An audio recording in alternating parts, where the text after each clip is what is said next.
Was everybody able to see the recording last week?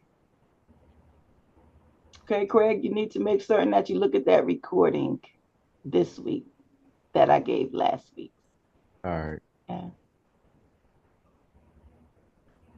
All right, so again, as I said, I graded most of the speeches. I think I may have a couple left. I haven't posted all the grades yet because I want to do it all at once. For the most part, you did a good job. Really good job. I was very proud. Um, just some brief remarks about delivery. One thing you need to be mindful is to look directly into that camera to get that eye contact and connection with your audience that you need to have. Now, you'll see me during lecture looking all around because I'm looking at your feedback. And I'm looking at you as students to see your feedback. Now, I see 1, 2, 3 people that don't have their cameras on. You have to have your camera on in this class. So please turn on your cameras.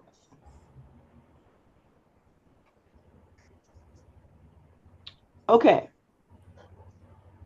Once you've established some really good contact, you have to be mindful that you are using vocal variety. You are not speaking in a monotone voice like this and never change the tone of your voice like this. You use pauses effectively as well. So be mindful of those things when we're talking about delivery. Enthusiasm, confidence, knowing your subject matter, which I told you last week, nobody knows you better than you. So I expect that you should be pretty confident giving a speech about yourself.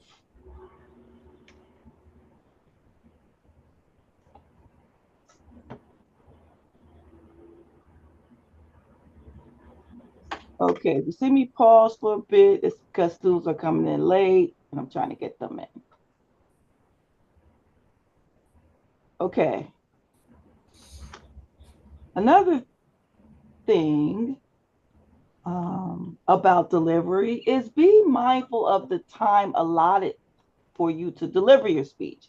If I say the speech is 1.5 minutes to 2 minutes, that means no less than 1.5 minutes and no more than 2 minutes. Anything short of that is outside of the perimeter of the time that you are permitted to deliver your speeches. Now, central ideas, we're going to talk about some more today and main points. We're going to talk about this a little bit more today. It's essential. It is crucial. It is the main foundation for developing your speeches. And if you don't get that part correct, a lot of the rest of your speech may be lacking. And so we're going to talk about that again today. I also instructed everybody to listen to the lectures that I create for you prior to coming to class so that you will be able to participate and understand what we're talking about. If you don't do that, you won't understand or be familiar with what we're talking about. And you may be lost. So we don't want you lost. We want you to be able to fully participate in the discussions that we have for this class. Now, closing remarks. Very important. That conclusion is very important part of your speech because it's the last thing your audience is going to hear before the speech is over. So merely saying, that's it, thank you, I don't think it's what your intent for your audience to know and remember once your speech is over, right? That's pretty trivial in terms of your message to say thank you and that's all I have for you. Okay, that's the end. Those are horrific closing remarks. So you want to thank your audience for listening to you. You can do that right up front in the beginning in your introduction. Okay, I had one student that said, "Thank you for listening, and I hope you enjoyed my speech." I think that was you, Jawan, right? I think maybe you said that at the end. You can say that if you really feel like you need to say that, but you can say it in the beginning. So I'd like to thank you in advance for giving me the opportunity to speak to you today, and I really hope you enjoyed what we have to say. Don't leave that for the end. In the end, I want you to leave that lasting remark. Joanna, your lasting remark, I believe, was something along the lines of, remember that what works for what one person's story or experience is doesn't necessarily have to be your experience. Yes. Excellent closing remarks. Excellent thing. You that really summed up your speech in a sentence, and you want to leave your audience with that. But then you spoiled it by saying, okay, well, thank you for listening to my speech, and I hope you enjoy it. So we see how organization is Okay. very important in public speaking. Organization, where you put your ideas, how and when you present them is extremely important for effectiveness. Because remember, the main purpose of this class is to be able to deliver an effective speech. And an effective speech is one that meets your expectations for understanding, knowledge, persuasion, entertainment that you're trying to give to your audience. Okay. So remember that. We need to think about how we are going to organize these ideas prior to us pinning them to paper, okay, or uh, typing it into your computer. Okay, any questions about your first speech? As I said, I have not finished grading all of them. I did grade the majority of them, and most everybody did a pretty good job for the first try. So I'm very proud of that. And thank you so much for your efforts on that task.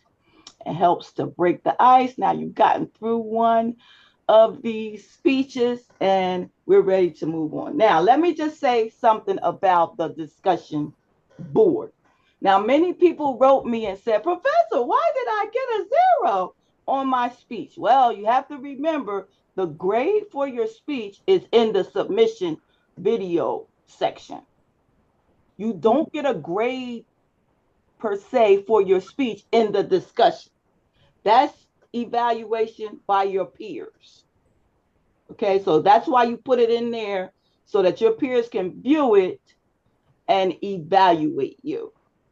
But I've already reviewed your speech and will evaluate your speech in the video submission section. So that's where you look for your grade. Now, in the discussion board, you will get 70 points for merely uploading that speech into the discussion board. 70 points just for loading it. No matter how terrible the speech was, you get 70 points for that. Then you also get graded on your comments to your classmates on how you evaluated them. Now, the discussion board is very clear about the instructions. Okay, how many words you need to have, how many comments you need to make, and the deadline for the assignment. If you don't meet all the requirements, you're not going to get a grade for it. Now, unfortunately, the uh, discussion board needs my manual attention. It doesn't automatically grade you except for that 70 that you get for just merely posting it on time. Okay. Just so you don't get too anxious and worry unnecessarily about what you see there as a 0 maybe, or only a 70 maybe, or something like that. Okay. So the system will let you know that you completed it. It will tell you, yeah, you've successfully done something. Otherwise, you may have a problem. Now, it's important that you understand you can't submit your speeches to me via email. They have to be uploaded. So if you're late, it may close and you can't upload it. In that case, you need to contact me. As I said before, you need permission to give me stuff late. If it's open and you get away with it, oh, fine. That's fine. But generally, I will close it. And then you can't put anything in there. And then I have to go back and I have to open it for you. Okay. So here's a tip. Do not wait until the deadline day to submit your assignments. Get started early. This is the reason why I sent everybody a welcome letter telling you, let's get started now. Get started early. Okay? Because this is an accelerated class. There's lots of expectations for you, lots of work to do. It's not overly difficult at all. However, it is a lot. And you have to keep up with it. So don't wait till the last minute to start working on, okay, it's due tonight. I'll start working on it today. Well, you may, but then you might have some problems. Now, speaking of problems, anything that is technical in nature regarding you having problems uploading or accessing and things of that nature, you have to contact Mercer Online for that. I am unable to assist you with technical issues. Okay. But as far as, asking me, oh, Professor, can you open it? Can you, I mean, of course, you need to talk to me about it. Or if you have questions about the content of the assignment, what you're supposed to be doing. But please, please, please, and I tell students this all the time, don't send me an email saying, Professor, I don't know what I'm doing. Can you tell me what I need to do? Because that's just too broad. I don't know what you're doing either. So read the assignment, read the instructions. Then if you're not clear, let me know what you're not clear about. Professor, you say you want X, Y, and Z, but I don't understand how I'm able to do that if ABC. Okay? That's very key for you.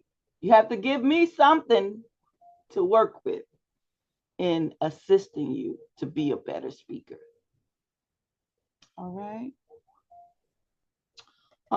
And this briefly on the introduction, I need for you to be mindful that you have to have an introduction.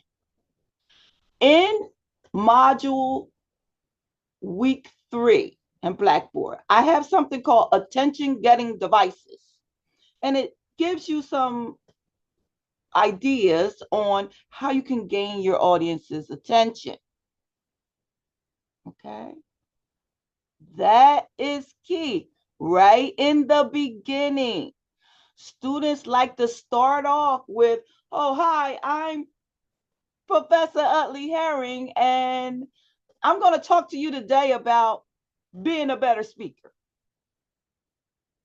Where's the introduction? Don't tell us, don't reveal your topic in any way, being it a specific purpose or a central idea, until until after you have gained the audience's attention. And be mindful of those things that you have in the body of your speech, but they really belong in the introduction. Okay. Now, after we have our brief discussion on central ideas and specific purposes, main ideas, and we get into our group and we develop a speech and we talk about it and we evaluate it, we're going to talk about your next speech, the impressive person speech. And at that time, I'm going to open up the samples, the templates, so that you have a better understanding of what I'm looking for in your speech development. Okay. Any questions about what we talked about so far? This is where we need you to turn on your camera, please. All right. My camera's on. I don't, can you not see? No. You're on twice here. No, I don't see. Your video is not showing. It has your name in there and it says that you have it off. I'm not sure I have my camera on. I can. Okay, so go take your mouse. There you go. All right. Here we go. Okay. Sorry to interrupt you, but I'm still not on the Blackboard still because of Okay, so that's something we can hold for later because that's just specific to you. Now we're doing a class discussion, okay? So stay after and we can talk about what your issues are.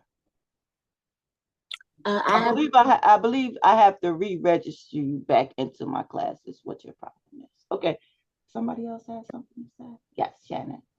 For the replying to the other students on the videos, the due date said October 2nd, but on Blackboard it said October 5th. October 3rd. Or October 3rd. The dates were different though, and I was thinking at the 5th because I did see that as well. So don't worry about that. We'll fix that for you. Okay, that's all. Thank you. Thank you. And you did a great job, Shannon, by the way. Thank you. You did a terrific job. Thank you. And another student, I'm not sure if it was in this class, it was excellent. I'm not sure which student it was right offhand. I think it was Gigi. Gigi, what was your speech about? What was your speech about, Gigi? Did you talk? Yeah, unmute yourself. Go to the bottom of the screen and click on here. Yeah. Is for my father, the inspiration, the second No, speech. not the impressive person, the first speech. I think you talked about how you had a heavy accent and you had right? Okay. That was an excellent speech. You had all the parts that you know about right now, right? You had all the information and you I helped this is one history. When I take the first classes in English, my professor Dabu, I remember, he learned me, he teaching me all the parts, the introduction, the body, and the conclusion all time. And the second, and my other teacher and the professor for English 101 or 102 all time Gigi, you can. Yeah, I know can it. No, you can. For me is very difficult. I don't have a lot vocabulary, and I know I have accent more now because everybody in my job is and excuse me for my words, is the African peoples, and he has they has different accents. If you compare it with white person, it's different. And at beginning, excuse me, you can repeat again because I don't understand when do you talking very quickly for me. Okay, Gigi, now it's better for me. However, in my home, my daughter tell me, "Mom, is you similar your coworkers now?" But it's not my intention. Yep. When I practice and practice again, and I can hear my other professor and the chef yesterday, today, tomorrow. It's different. It's only I need listen more listening, and I help with my telephone too. I compare. If you talking, okay, I can comprehension, but I need okay, okay, that's fine for me. This is Yes. the my speech. Yes. And you noticed when you slow down, right? And Yeah, really think about articulating the words, it comes out right. yeah. I know, Miss. Thank you. Did a great job. And you were one of the only students who did have a proper introduction. You Okay. didn't reveal your topic prior to giving us your central, prior to gaining our attention. So you did that very well. And No. I want to see everybody do that.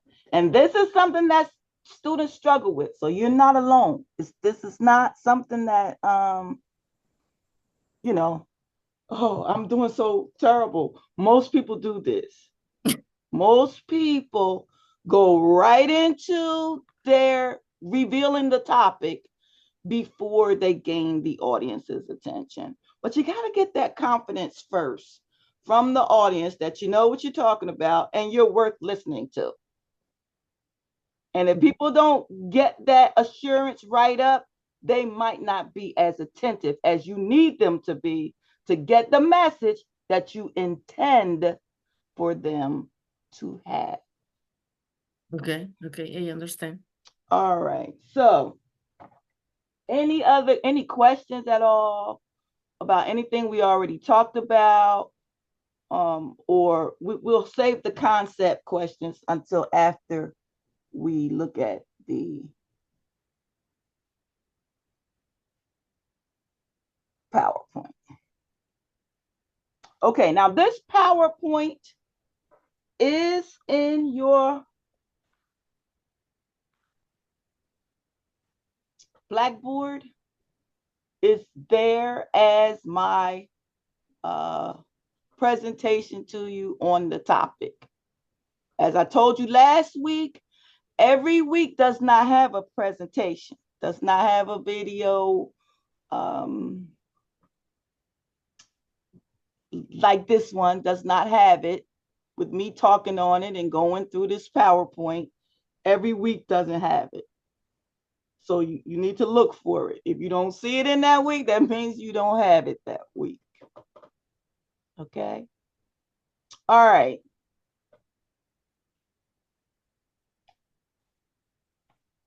Topics, purpose, and central idea. The foundation for your effective speech.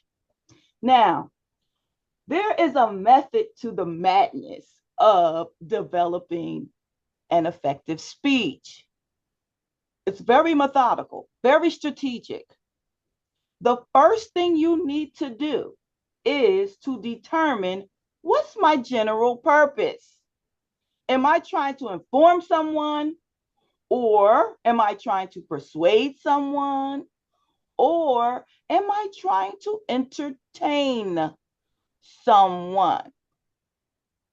Okay, those are what we call the special occasion speeches. And once you know that, in the very beginning of your outline that you're going to submit to me, you're going to tell me what is the general purpose. Now, I generally will give you the general purpose. So it's not that difficult for you to take what I say and write it down.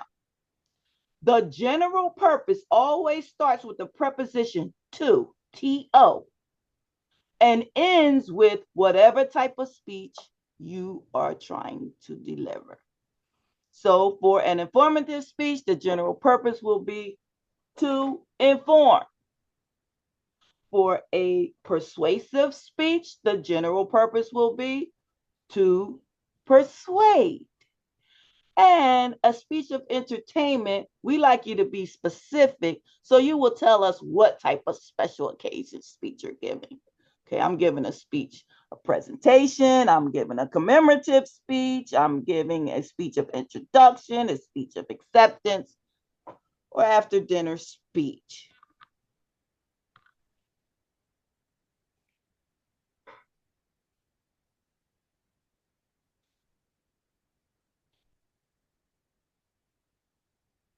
Now, these ideas, when you're trying to select your topic, are really from free association. It's things you want to select something that you know a little bit about, but want to know more about it. As well, you need to make certain that that topic is appropriate for the audience in which you are delivering it to. For example, you want to give a speech to your college classmates about how to make perfect microwave popcorn every time. Why do you think you wouldn't give a speech like that?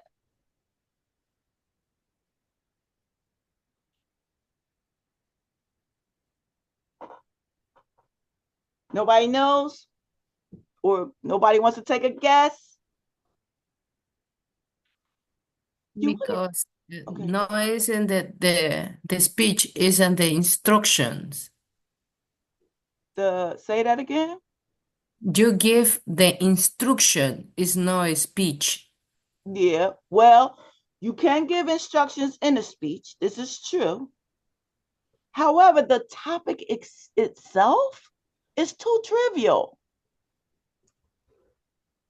Like, how many people in here are interested in knowing how to make popcorn in the microwave? I don't think many. Like Gigi said, you read the instructions on the back of the package, put it in the microwave, put the time, and that's it. It's obvious. Right. So it's too broad, too simplistic. It's not appropriate for your audience. Now, if you try to make a speech about complexities of computer programming, scientific evaluations regarding it to your class, you think that's going to be a really good speech for your class? It's probably going to be too technical. And it probably is a speech better suited for an audience of people who are programmers, right? So you want to pick a topic that is interesting to your audience, interesting to you, because remember, if you're not interested, how are you going to make us interested? You probably won't. And we'll see that you're not interested just by the delivery. Okay, so you don't want to be too technical and you don't want to be too broad. And you want to make sure that that topic fits your audience and your time frame. Can you give a speech like that within the time that's given to you and still be effective? Okay, next up, we know our general purpose. Now, next thing we need to do is define our specific purpose. What you want the audience to know after the speech is over. Okay, There's some rules. Now, number one, the specific purpose starts with the general purpose, which we said always starts with the preposition to and ends with the type of speech you are delivering, right? But a specific purpose is a little bit more than just the general purpose. It also includes, like I said, what you want the audience to know after the speech is over. Now, it only is a prepositional phrase, not a full sentence. When we get to central ideas and main points, then there is where you need to have full sentences. But in specific purposes, it is merely a prepositional phrase. Starting with the general purpose and ending with what you want us to know. Now, there's specific rules. Number one, you need to limit to one distinct idea. Okay? You can't have two ideas in your specific purpose and your central idea and your main points. You cannot have more than one idea. And we're going to show you an example of that. Your specific purpose must be a statement and not presented as a question. Very important. Students always want to write questions, want to express their specific purpose as a question. They have to be expressed as declarative statements. You want to avoid being vague, too broad. You don't want to do that. Okay? As the name implies, be specific when stating the purpose of your speech. It is always an infinitive phrase. Okay, that begins with the general purpose, and we gave the examples earlier. And then finally, you want to avoid figurative language. Okay? Avoid figurative language. Why do you think we do that? Avoid figurative language. Okay? Everybody doesn't understand slang or ambiguous statements or phrases, particularly if people are not from a specific country or region. Some of the ideas you may have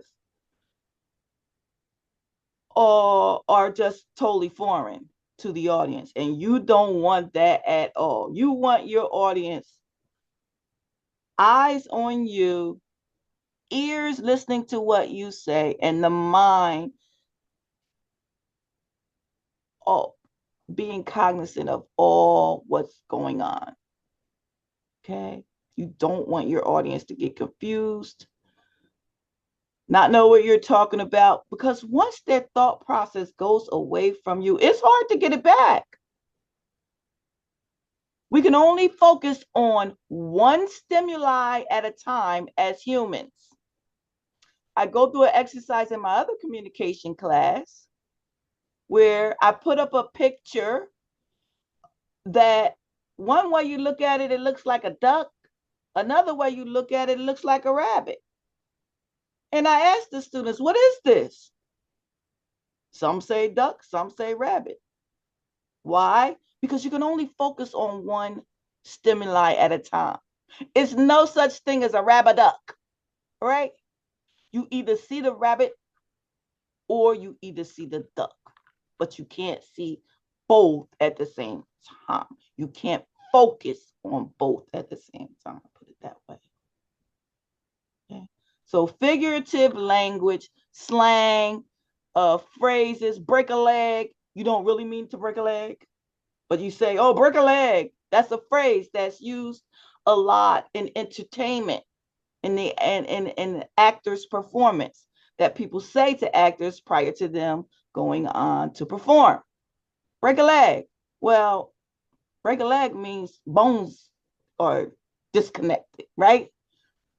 It has nothing to do with the real meaning of a phrase like that. So be mindful. Don't use that type of language in your specific purpose, in your central ideas, and in your main points. Now, you can use them throughout other places, but remember that central idea must be concise. It must be very clear with no ambiguity whatsoever. Okay, here's some examples. Limiting to one distinct idea.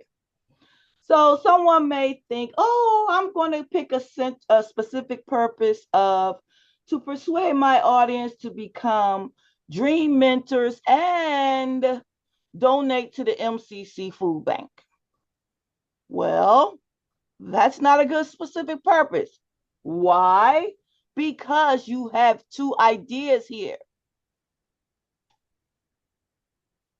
You're going to pick one or the other.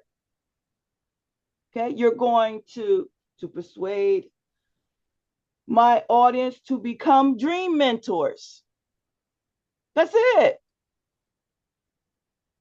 Or you're going to persuade your audience to donate to the MCC food bank. Each idea needs to stand on its own, and you can't have two specific purposes. Everybody clear with that? Anybody have a question? I think that might be a little, okay.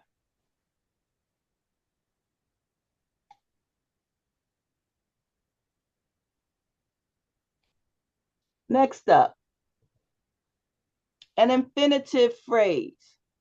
So say someone has an idea, they want to give a speech about wireless dog fence technology. Is that a good specific purpose? The answer is no. Why? Because this is a topic.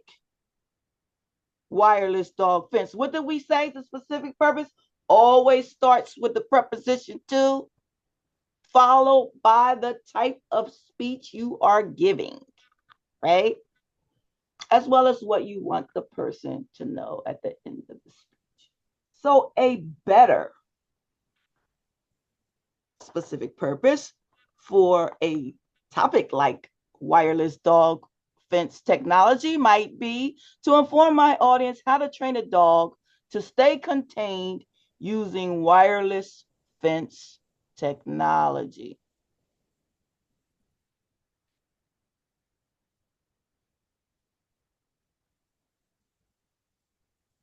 Number 3, present your specific purpose as a statement, not a question.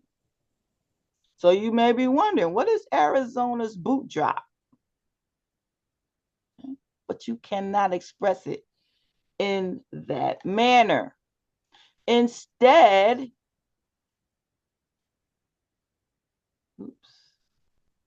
you want to inform my audience about the historical evolution of Prescott, Arizona's New Year's Eve Boot Drop Festival.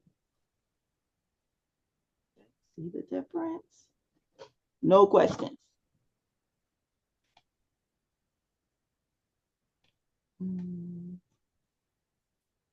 Avoid figurative language. To persuade my audience that Netflix's user account restrictions really stink. Well, we don't really mean the word stink in its literal sense,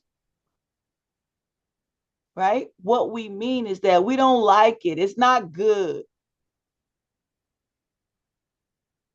So that's what you need to say. To persuade my audience that Netflix's user account restrictions are short-sighted restrictions that impact potential ad revenue.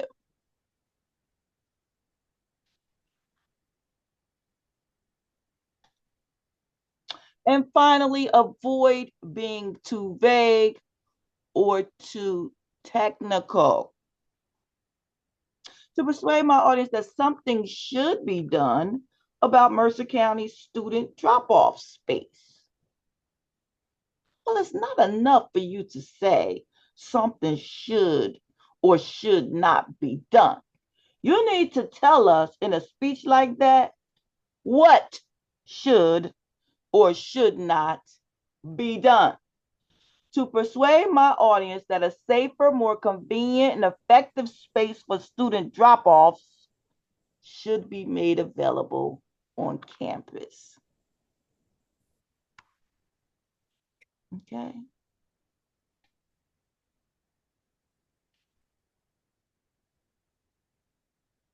So in the end, it's you, your audience, your contacts, creating that topic that then funnels into and narrows into a specific purpose statement that then is developed into your central idea.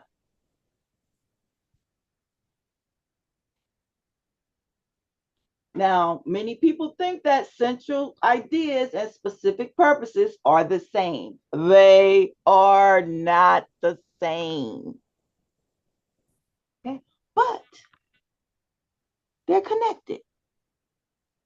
So the specific purpose for the topic that we're going to talk about here is connected, but they're not the same.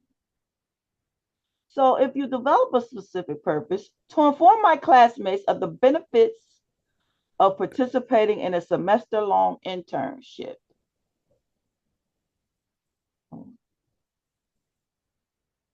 which I'm going to say this now, but you'll understand it a whole lot better when we get to persuasive speech.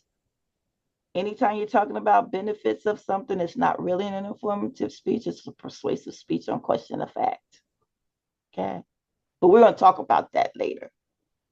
But for right now, this will suffice for you. So with a specific purpose like that, a central idea that goes with it or is connected to it might be spending a semester working for a local company or nonprofit will help you gain experience for your resume, learn about your field, and make connections with employees and potential employers. Now, a lot of students start getting things mixed up here. And they say, well, Professor, you're talking about 3 things right there. And you said you could only have one idea. Well, this does have one idea. The one idea is talking about working for a local company or nonprofit helps you to gain experience for your resume. That is the idea, right? I'm sorry. Will help you is the idea. Now the main points come in after that idea. Gain experience for your resume, learn about the field, and make connections. Okay. Many students make the mistake of making their central idea incomplete. And they say, spending a semester working for a local company or nonprofit will help you. Okay, help us to do what? Here's where, when you hear me say your central idea needs to incorporate your main points, those are your main points. Those are the main things you're going to talk about and elaborate on, develop, support in the body of your speech. Okay? Is everybody following me here? The purpose of your central idea is to tell your audience what you're getting ready to talk about. Okay? little bit different from the specific purpose, which says what you want the audience to know at the end. So it's involving what you're getting ready to talk about, but a whole lot more. Okay.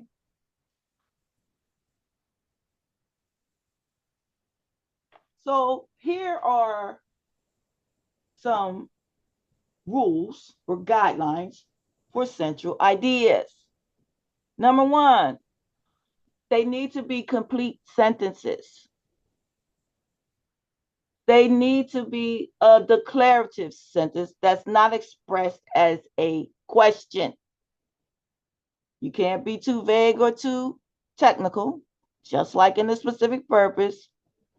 And understand that the central idea captures the major idea of the speech.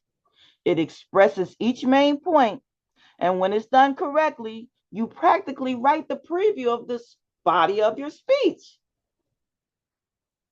And finally, again, just like in specific purposes, you want to avoid using any slang, figurative language, and the like.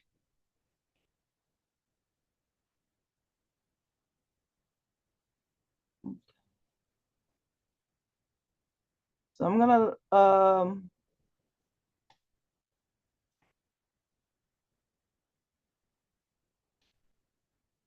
let you look at the video again and go over it, but that's basically what we want to talk about.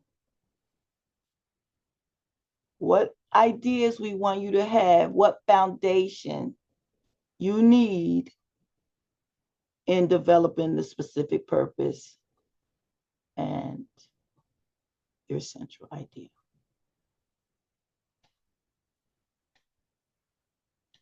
Okay, so now we're going to get in our groups. Oh, we don't have a lot of time. So we're going to get in our groups and we're going to develop a speech.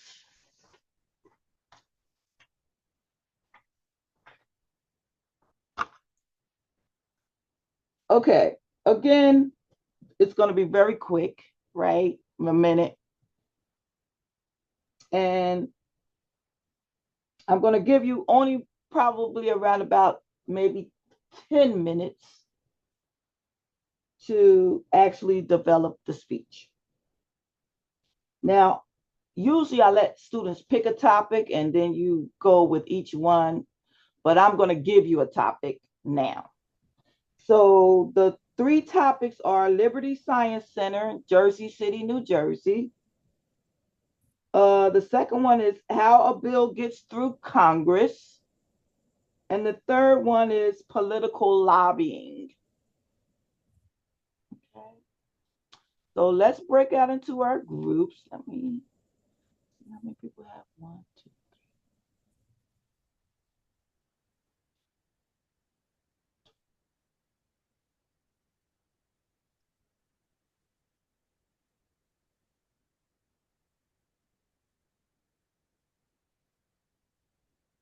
So we're going to get into 3 groups. Okay, and that's putting 4 people in each group. Now, once you get into your group, pick someone who is going to speak for the group. Pick someone who's going to be mindful of the time. Okay, and someone to take notes so that you're all on the same page. All right, I'm putting you in your groups now. We'll come back in about 10 minutes.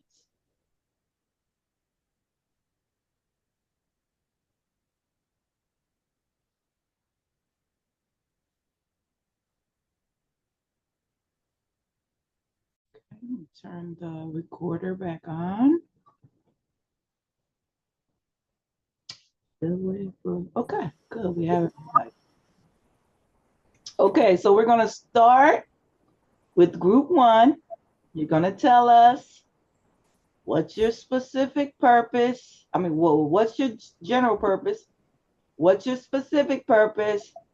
And what is your central idea? Incorporating those main points. Okay, so group 1 is Isra. Am I saying that correctly, Isra? Okay. Jalissa, Ruby, and Shannon.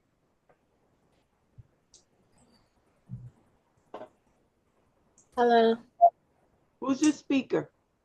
Me, Shannon. Shannon. Okay, we can't see you, Shannon. Wait, I'm not ready. Can someone else go first? Okay. Thank you. All right, we're going to move on to group 2. Amber, Gigi, and Jawani. Hello. So am I really ready? Not really, but because this is going to be an informative speech because I had to inform myself on how this Now process. remember, it's not a speech, right? Because it has no introduction, it has no conclusion.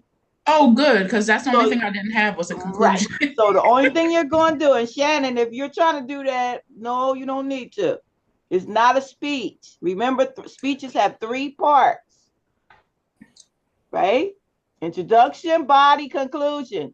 Mm-hmm. What you're getting ready to do is tell us what is your general purpose, your specific purpose, and your central idea, including or incorporating, I don't like to say the word including, incorporating your main points. And the reason why I don't like to say the word including is because you're going to find as we progress forward with the methodology of developing a speech, you're going to learn that you really have 2 central ideas to create. One is one that just right out includes those 3 main points, or however many main points you have. Okay. The other one, the other central idea is what we call the spoken central idea. That spoken central idea is more conversational in tone. And it most likely is not as wordy as that written central idea. Okay. So we do that so you'll have a proper preview to your speech. You don't know about this yet because we haven't gotten there, but that's really the point behind it. Okay. Okay. All right. You ready now, Jawani? Yes. So today I'll be informing you on how a bill gets passed through Congress. Okay, stop. I'm going to stop you. You have to tell us your general purpose. Okay. Specific purpose. And central idea incorporating the main points. Okay, now you can go ahead. Okay, so my general purpose will be informative. Okay, wait a minute. What did I say the rules were? What does it start with? General purpose always starts with what? To inform. Say again? To inform. Okay, general purpose always starts with the preposition to, to, right? Remember that? Mm-hmm. General purpose always starts with the preposition to, followed by the type of speech. So how many words do you think you're going to have when you tell me what is your general purpose? How many words are you going to express that? Right, man. So then I would be 2 words, right? What's the first word? Two. Yes. What's the second word? Inform. There you go. Okay, so it would be to inform you. No, I said 2 words. Okay, to inform. Okay. I don't know why I'm adding extra stuff. Okay, all right. This is practice, right? This is practice. So if you're going to make a mistake, make it now. Okay. So the general purpose would be to inform. The specific purpose would be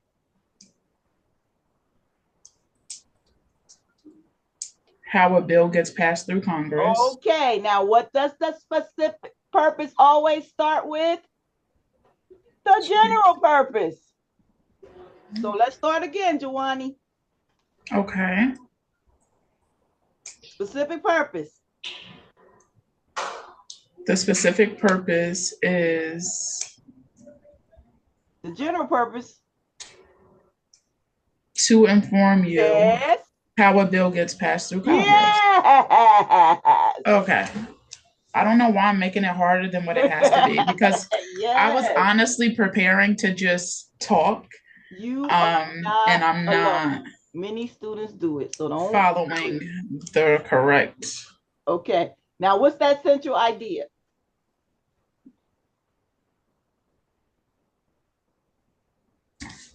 My central idea. Now I'm second guessing myself. No, don't do it. Usually your first mind is the right mind. Usually. So my central idea is basically just to give you the information on how a bill gets through Congress. Right. So what is it? Okay. So now I'm ready. Okay. All right. Go ahead. Now we can get to the part that I've been skipping everything. So basically what I've learned is that you have the House of Representatives, and then you have the Senate. So basically the House of Representatives will come up with an idea, and they all have to agree on it for it to be taken over to the Senate.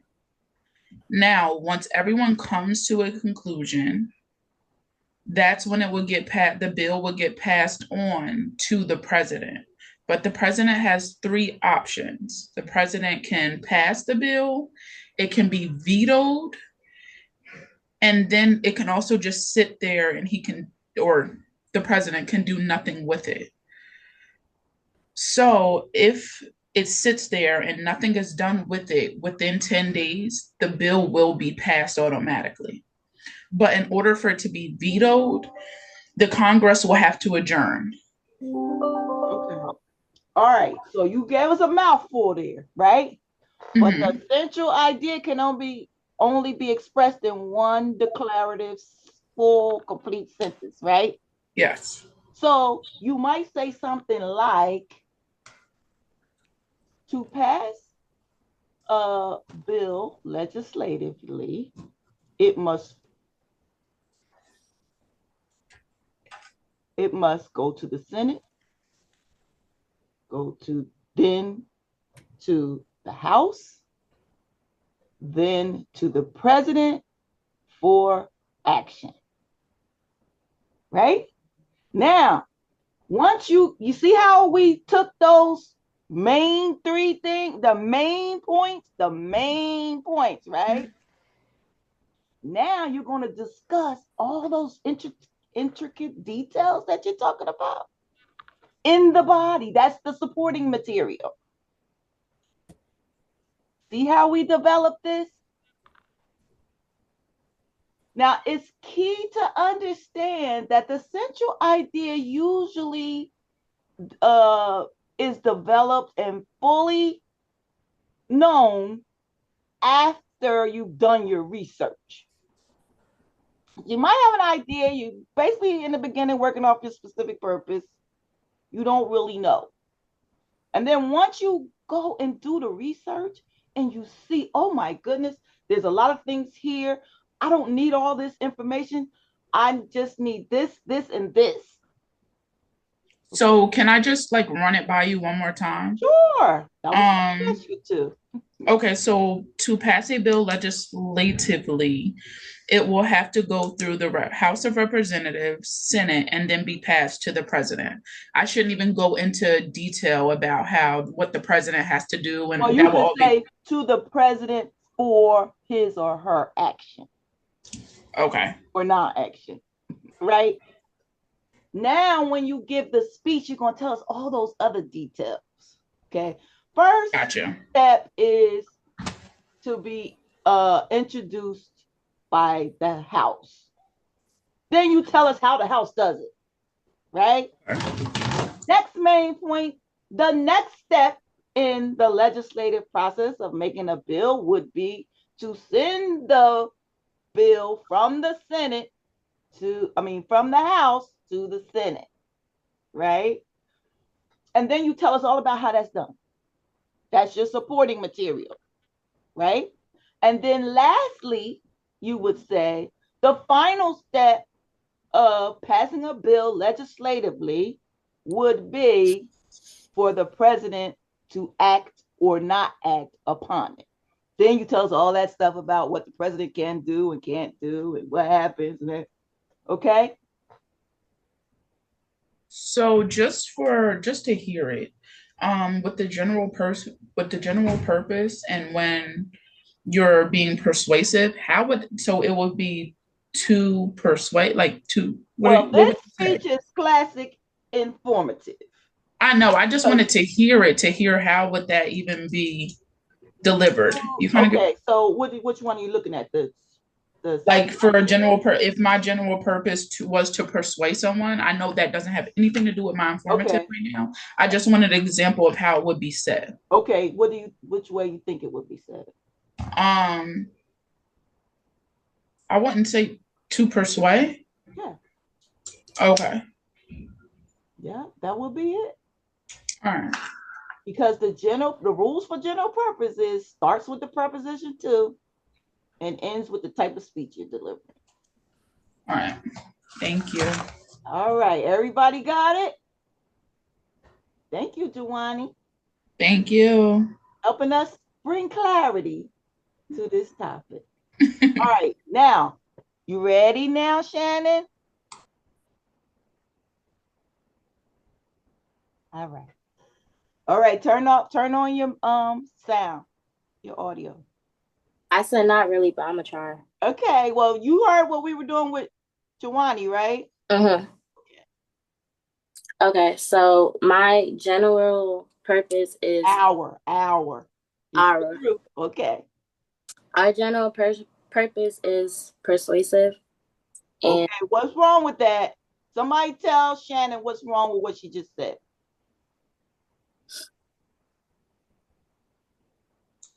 To say like to persuade. Right. Hi, Shannon. Hi. To persuade. That's right. The general purpose always starts with the preposition to, T-O, and ends with the type of speech you are delivering. Okay. All right. What's your specific purpose? My specific purpose goes back to my general purpose of wanting the audience to go with what I'm saying, to like be positive and agree or what I want them to come to what I'm trying to say. Okay, so how are you going to express it when you write it down on your outline? So talk about what I wrote down for my general purpose? No, for your specific purpose. We got my purpose. For my specific purpose, I'm going to say, help her out, people in her group. Help her out if you know the answer. Who else is in Shannon's group? Isra, Jaleesa, and Ruby. You got any feedback? What was the question again? What's your specific purpose? To persuade the audience that Liberty Science Center is a good place to visit. Mm-hmm. Yep. Got it, Shannon? Mm-hmm. Okay. Everybody in the group got it? Isra? And who else is saying? Ruby. You all have it, right? Okay, Shannon. Let's go with that central idea. And the central idea is the main message or argument of the speech, or what everything else supports or what I'm saying. Okay, what is it? Okay. And then I could talk about it now. Just tell us what is your central idea that you're going to write down on your outline. So the central idea is to support of why we want people to come to Liberty Science is what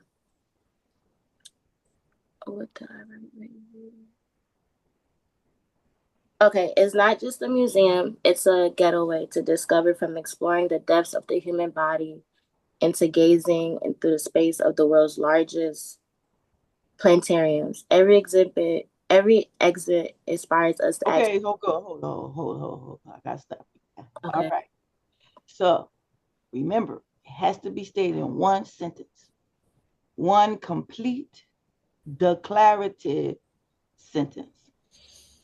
Okay. So you said in your specific purpose that you want us to know why it's a great place to go to, a great place to visit, right? Mm-hmm. So that central idea is going to start with that.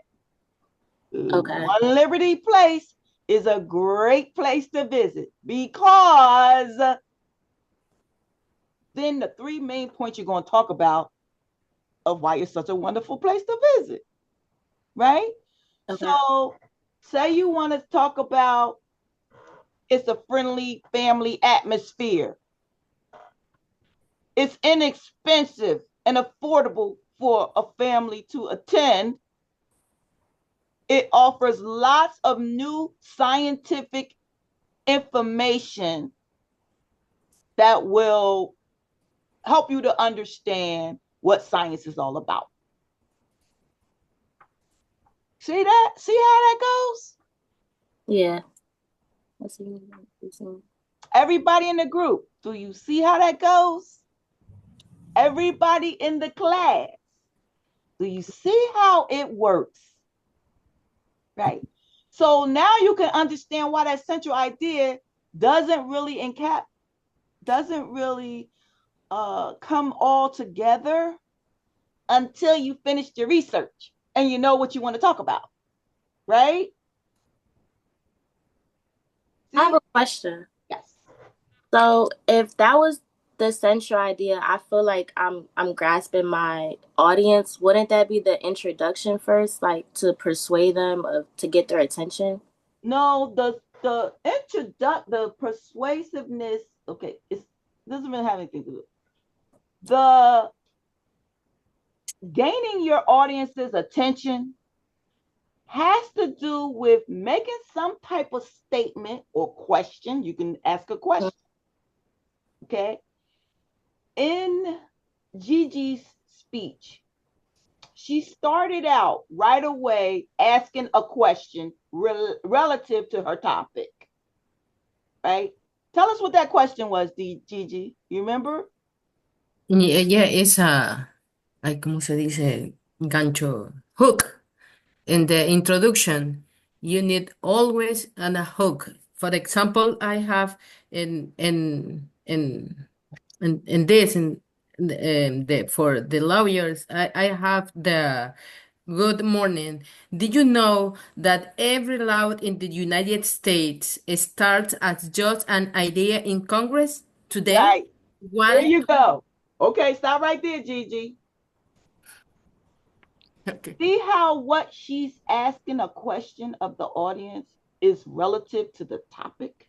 Yeah. Okay. Did you know such and such and such and such and such and such?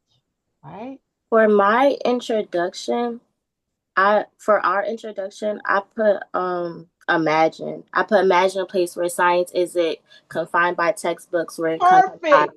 Perfect, Shannon. Okay. Perfect. Now the audience's wheels Yeah. are turning. Oh, what kind of place is this? Yeah, I can imagine that. Okay. Okay.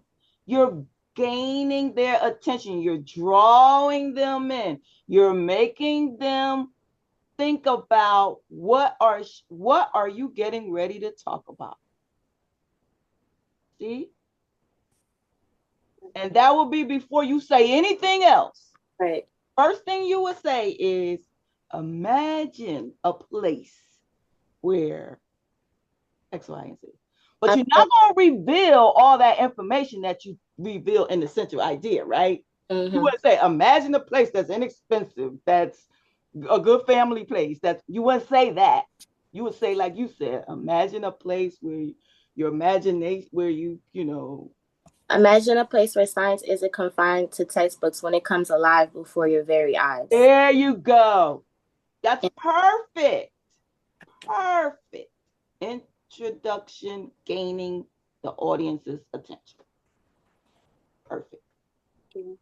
Okay. All right, let's go to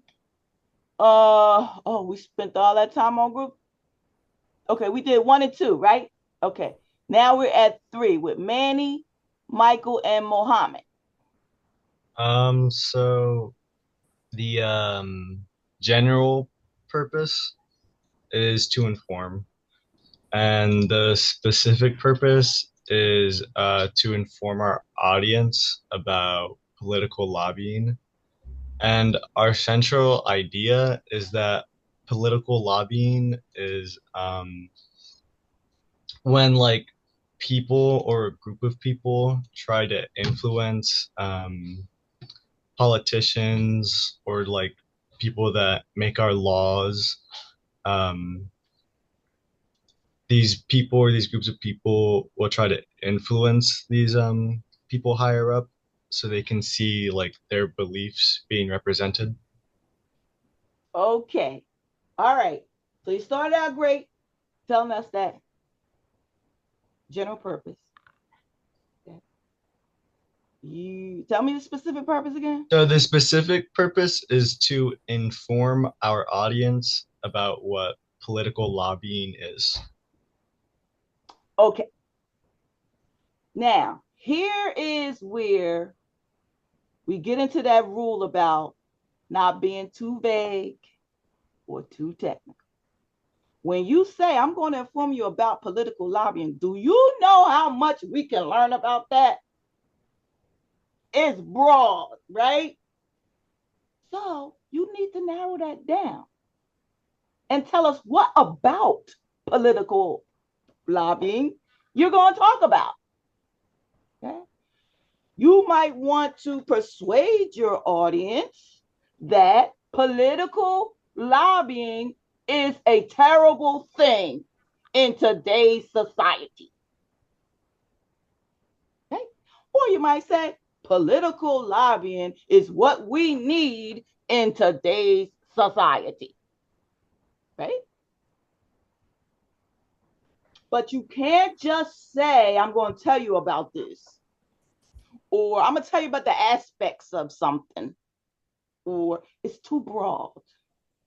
You need to be more specific in the specific purpose. So decide after you go through all of your research, you know all the information you need to know about political lobbying. Select 2 to 5 main points about it, and that's what you're going to include in your central idea and the body of your speech. So is this crystallizing a little bit more for you in terms of how we go about developing these ideas? Okay, this is the first step to speech making, effective speech making. Because a lot of people get up and start letting the words part from the mouth, but it is definitely not a effective speech.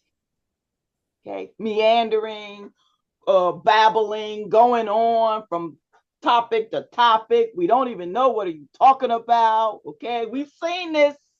We've seen this in society a lot, right? You have no clue what is the person talking about. It's just going on and on about a whole lot of different things. It's not good. Because what happens in the mind of the listener, right? What the heck? I don't know. Now disinterest sets in.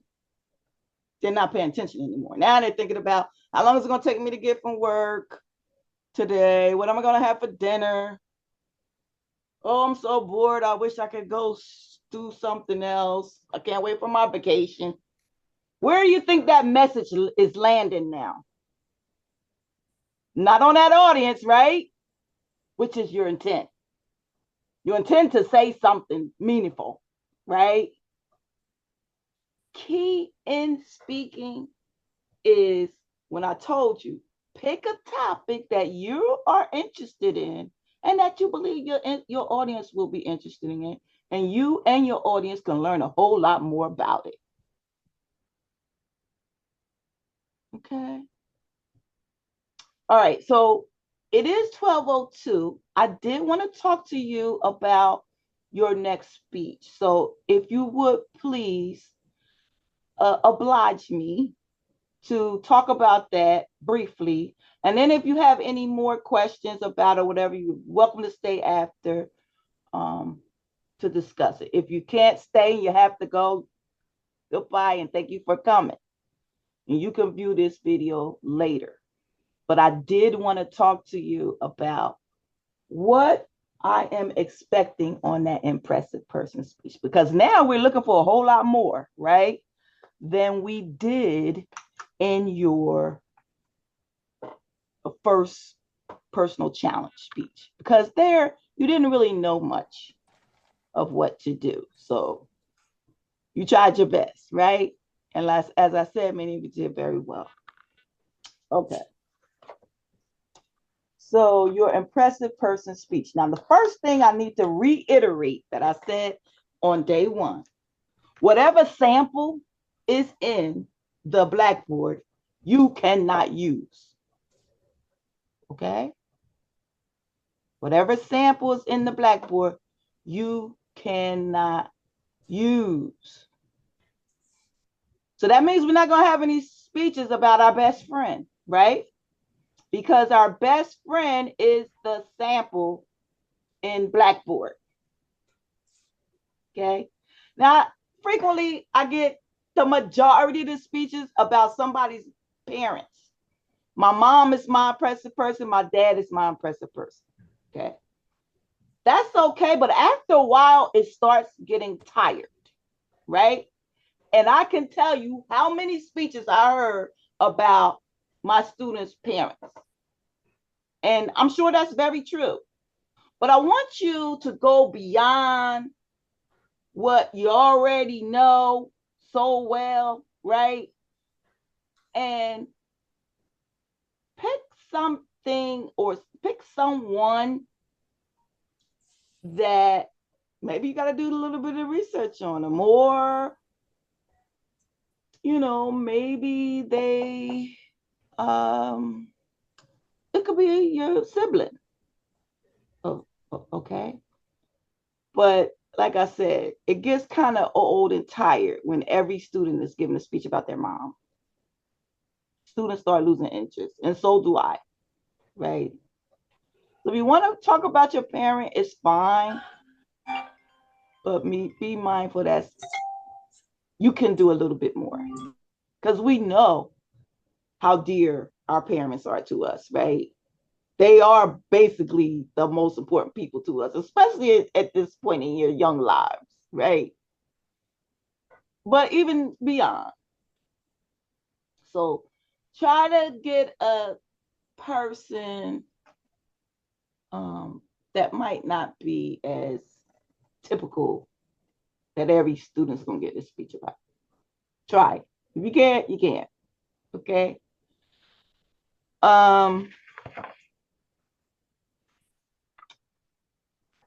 Now this impressive person speech is basically an informative speech without the research. Right? You really don't have to do any research unless you're picking somebody you really don't know a lot about, but then how are they your impressive person if you don't know anything about them, right? So you should know something about the person that you are selecting. But basically, it's not a whole lot of research in a speech like this.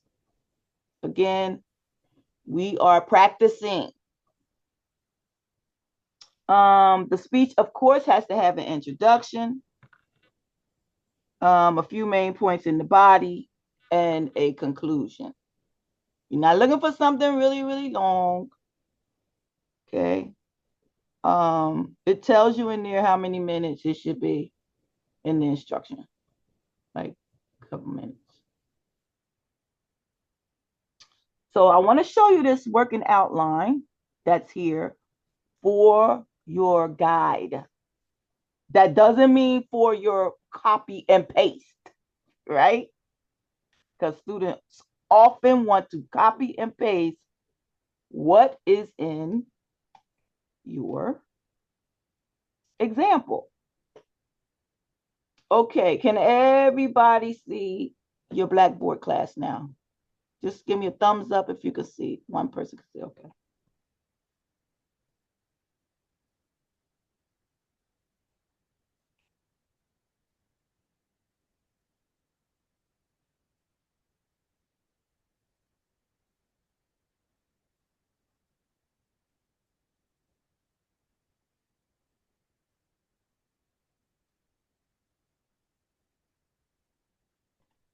Okay, the working outline is in week 2.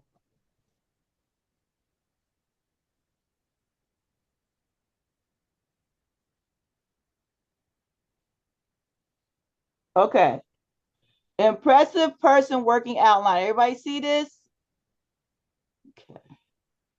So click it open.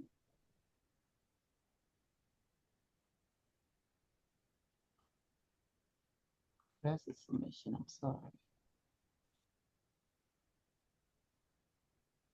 Where's your sample?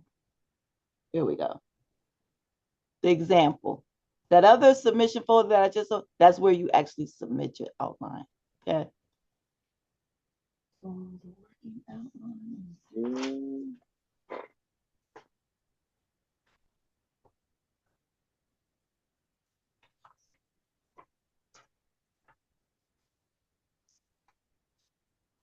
okay, that working outline was due yesterday. All right. But I'm gonna open it up till Thursday. Let me see. The preparation outline is doing a 10th. Oh, yeah. I'm gonna open it up until tomorrow evening for you if you want to make some changes to it, okay?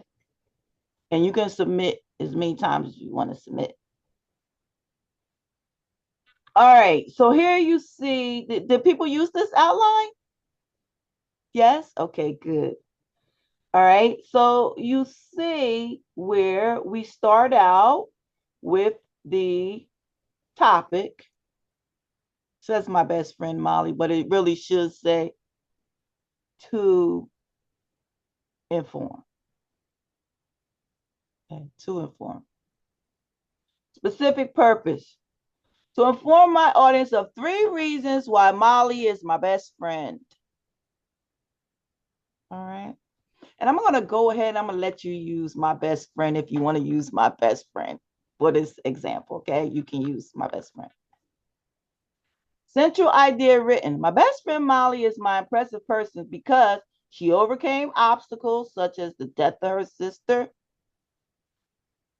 because she was being bullied. She overcame being bullied.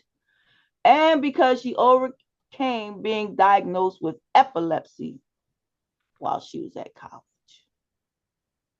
Now, those 3 things become the preview to your message.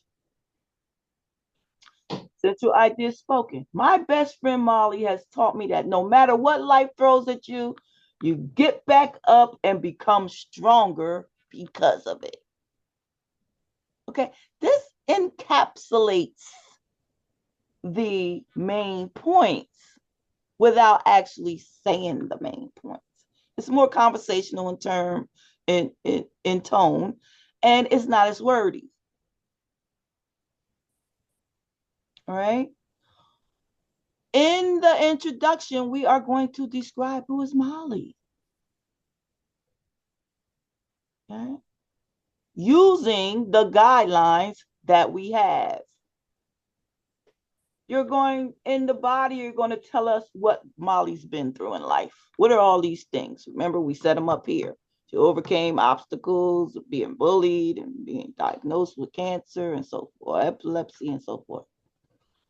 And then in the conclusion, we explain what Molly has taught us from her experiences, which is the conclusion, which we've already said it here, where we wrote that spoken central idea. So the first thing in your conclusion should be restating that central idea. Okay. Then you give us the meaning of your message, and then you give us the closing remarks. Now, I'm going to move forward now to the preparation outline.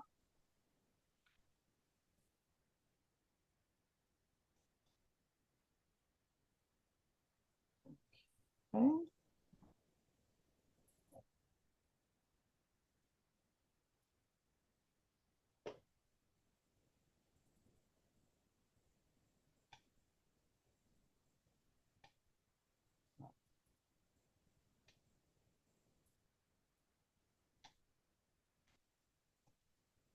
That's in week 3. And here's where things start getting a little more interesting for you.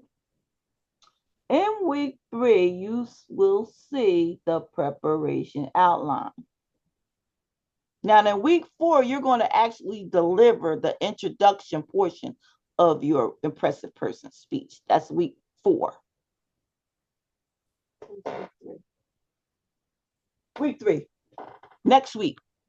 Next week, you are going to, in class, deliver the introduction portion only, just the introduction of your impressive person speech. So here is the sample outline. Now, from here out on out, your speeches have to look like this outline. If it doesn't look like this outline, it's incorrect. Okay? And you'll see here, it always says, it doesn't really say the way I want you to have it, but I want you to have it. To persuade, to inform. Okay? To inform. To inform. Now your topic, well, I'm sorry, this is your topic, not your general purpose. So don't worry. That was a mistake. Don't worry about that. The topic is my impressive person. Okay. The topic is my impressive person. The general purpose is to inform. All right. I'm sorry if I confused you with that, but we talked about that earlier. Okay. My impressive person. Specific purpose is written down. Okay. You don't always have to say it what it actually is. You can say, to inform my audience of 3 reasons why Mrs. Jacinto is my impressive person. I'll give you 3 reasons why this woman is my impressive person. All right. Essential idea that is more appropriately spoken might be the best teachers possess positive qualities that can inspire a student's hopes and dreams for a lifetime. Okay. Now we start off with the introduction, and it must have these parts. It must have these parts. Let me give you the actual template.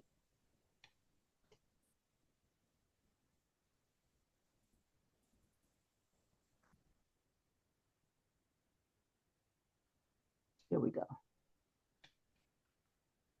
The template is going to be your guide from here on out. So you see the writing in green, that actually tells you what you're doing. So you're going to put your speech in this manner, always. Okay, here you see specific purpose. Let me know what it is, to inform or to persuade the audience, and then whatever it is you're going to say. Okay, 3 reasons why Mrs. Rosito is my favorite teacher. All right. First thing in your preparation outline is going to be your attention getting statement or question or device, we call it. Okay. Develop an opening that grabs the audience's attention. You might consider a video clip, statistics, story, appropriate. Remember, I have those attention-getting devices in week 3. Look at them. Those are ways you can gain your audience's attention. As well, you can use some of these same techniques for your closing remarks. All right. First, after you gain the attention, you're going to reveal the topic. During your introduction, be sure to show your audience how your topic relates to them and why they should be interested in it.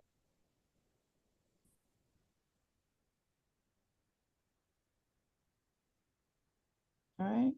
And if you are drawing an analogy, be clear in it so that the people don't have to try to figure it out. Well, what does that mean? Then you reveal your central idea. It's going to be the same thing that you wrote up here, right? That's going to be your your central idea. After you give us your central idea, you need to establish credibility and goodwill. Well, what does that mean, Professor? Why should we listen to you? Who besides you says you're an expert in this field and you're qualified to talk to us about it? So when you're talking about your impressive person and maybe you're talking about your mom or your sister or your best friend, I've known this person for however long you've known them. Say you're talking about a great researcher who's your impressive person. Okay. I've done extensive research over the past 10 years on how this works. Okay. Tell us why you're qualified to talk about it. You'd be very qualified to talk about your mother or father if you know them, right?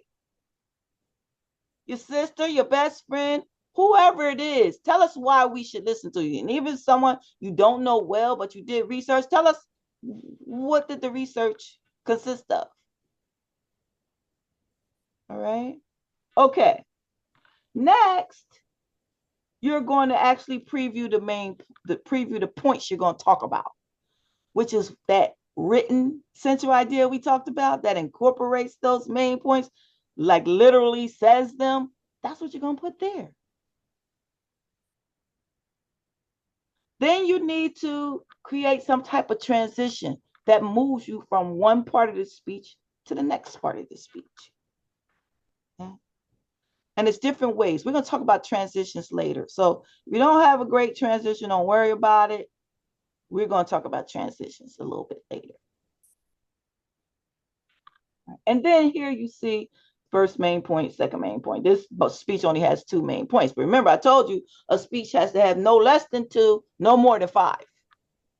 Right? No less than 2, no more than 5. Now you see here where I have an A and a B, and I have a 1 and a small a. That's for example. Your speech may not be that. You may have an A, B, and C. You should have 1 sub point 1 and sub point 2. But this is so that we can fit it all on one page and you can look at it. That doesn't mean you have to write this exactly. I don't want to see. You're going to learn that there is a system of symbolization that exists with these outlines. And you see it here. See the Roman numerals, then the capital letters, then the numbers, then the small letters. That indicates what you are doing. So if I see a small letter and then your sentence, that should be your sub point. But we're going to talk about that a little bit later.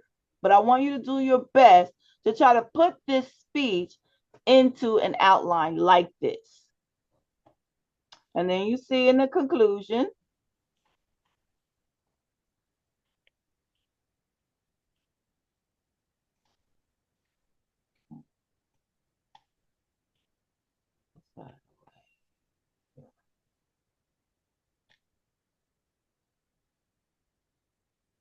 Okay.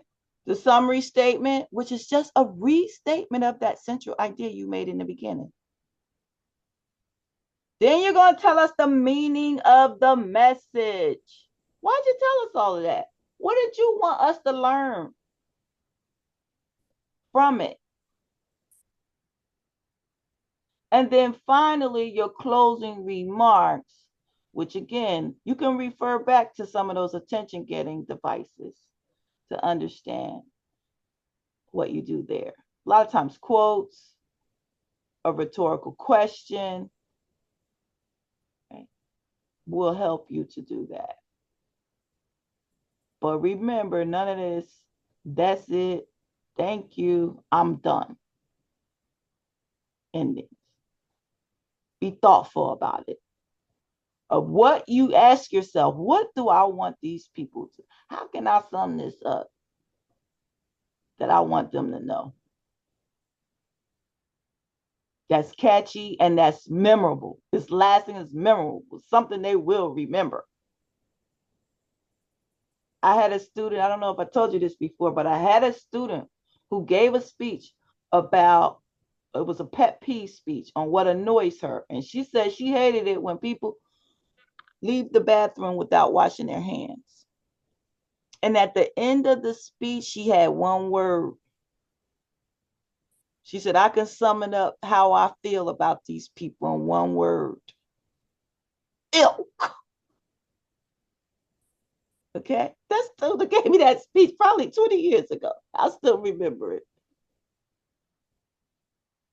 Ilk. Okay, she left us with that one word, impressionable. Yeah, it's not good when people do that. When people don't wash their hands after using the bathroom, because they can spread germs, right? That's all about what the neurovirus is now. People not washing their hands. Okay. So are there any questions that you might have that you think I can help answer?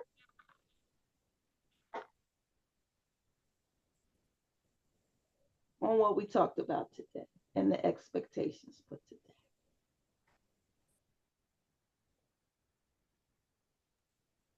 None? I have a question. Okay, Shannon. But can I wait after class? Sure. Like just me? Okay, thank you. Yep.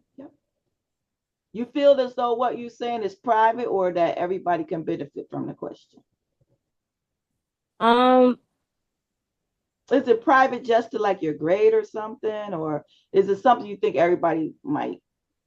I mean, I personally already submitted the outline and I wanted you to see if you could look at it. I don't mind everyone looking at it as an example with me, but I already did use my mom and I don't want to fake it. She is the only person Okay, you don't have to change it. I said you don't have to. Okay. Okay. But I want to know, did it match what you were saying? Or do you want me to change anything or add anything? But I don't mind the class seeing what I wrote. Maybe it'll help them out too. Well, what part of it are you concerned about? That outline, I feel like I didn't write enough information. So which outline are you talking about? The preparation one or the working one? Because the working one is not a lot. It's just your idea, your broad ideas. You haven't really done any research. You don't really know exactly what you want, but it gets you thinking. That's the only reason why you do the working out. Okay. It's the working one. Okay. You don't have to have a lot of information there. Okay. And it could change when you're ready to put in your preparation outline. Okay. Thank you. Mm-hmm.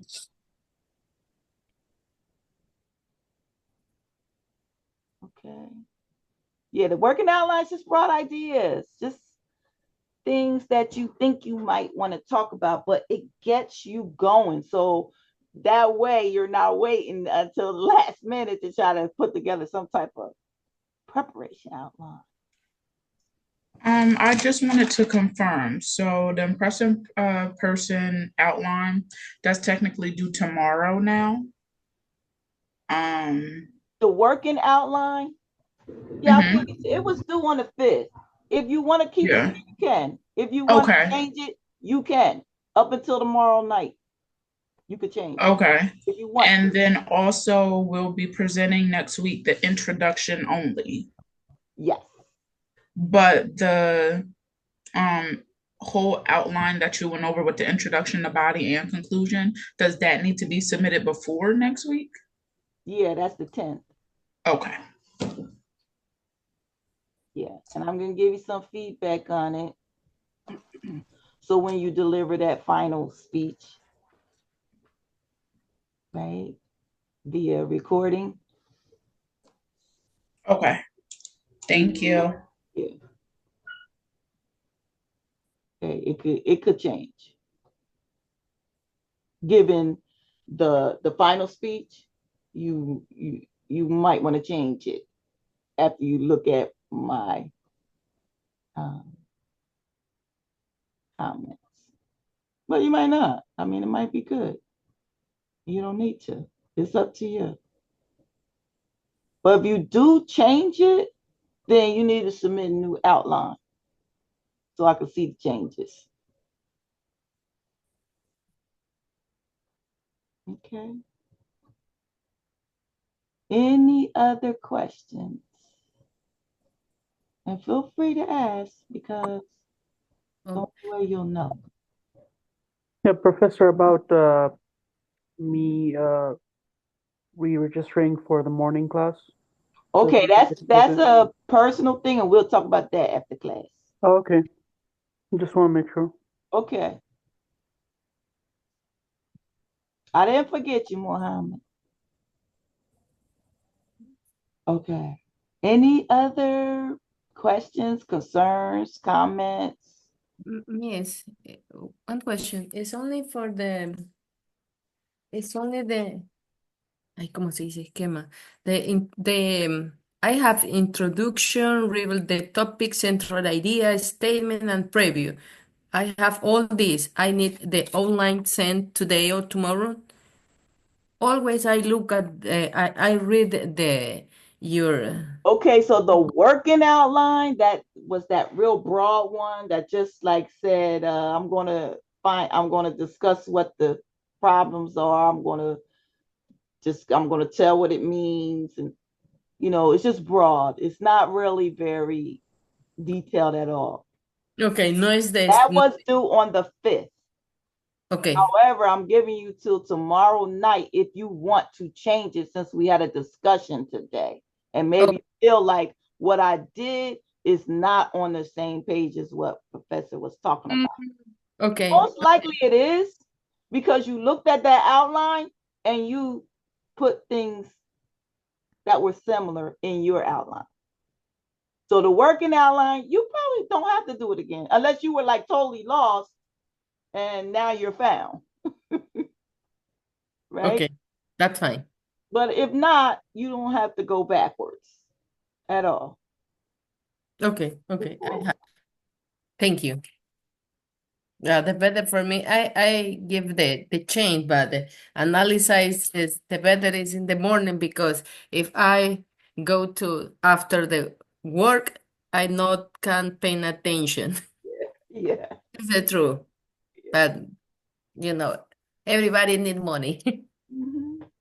So you all are going to find that your final grade is going to depend on how well you improved, as well as the grades that you received. So if I see that you improved tremendously, it's going to bump your grade up to whatever numerical value you had on the grade and probably move you up to the next grade. So if you're in the B- category or the B category, and I see that you made substantial improvement, then you might be bumped up to a B plus, okay, or to a B, from a B minus to a B, or from a B to a B plus. But most students in my class get A's and B's. Okay. Most students get A's and B's. If you follow what I tell you to do, if you hand in all your work, participate in all of the class settings, you're going to get an A or B in this class. Okay, very rarely, like students who get C's, they probably miss the bunch. Okay? If you get a D, I really don't even know who you are. You handed in like only half of the things that I asked you to do.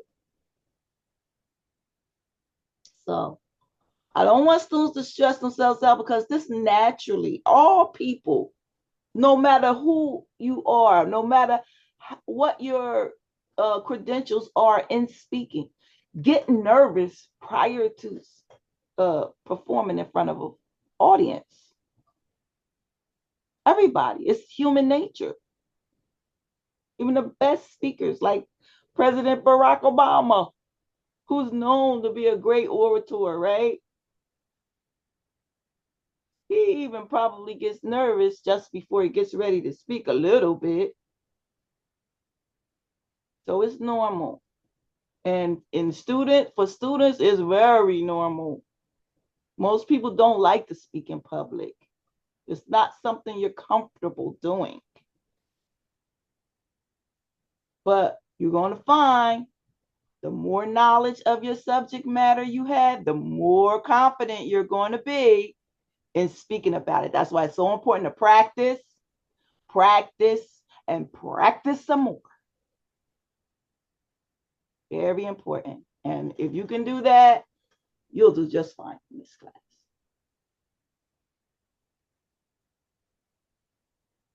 Okay. All right. That's all I have for you today. Okay. Have a great week. Okay. You too, Miss. Have a nice day, Professor. Thank you so much. Thank you. Thank you. Thank you.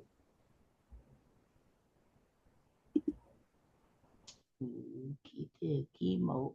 Let me turn off the recording.